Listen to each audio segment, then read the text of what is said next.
দুরন্ত লড়াই, হার না মানার প্রত্যয়, মাথায় ব্যান্ডেজ নিয়ে ইউসুফের কড়া ডিফেন্স। অন্যদিকে বল পায় রোনানের কারিকুরি। নেপালের বিরুদ্ধে মানিকের একমাত্র গোলকে সঙ্গী করে সাফ অনূর্ধ্ব-20 চ্যাম্পিয়নশিপের ফাইনালে বাংলাদেশের যুবারা।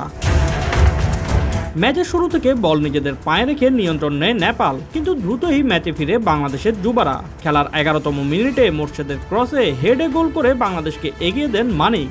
এর 1 মিনিট পরই ব্যবধান দ্বিগুণ হতে পারত, কিন্তু রোনানের করা গোল অফসাইডে কাটা পড়লে আফসোসে পড়তে হয় বাংলাদেশ দলকে। খেলার 23তম মিনিটে মাঠে ছড়িয়ে পড়ে উত্তেজনা।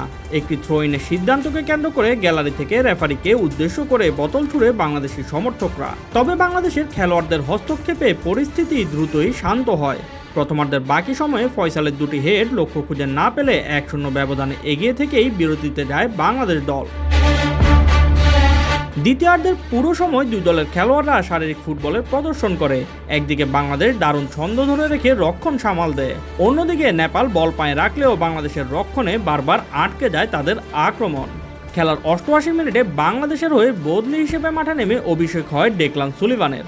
নেমেই ভালো দুটো সুযোগও তৈরি করে দেন তিনি।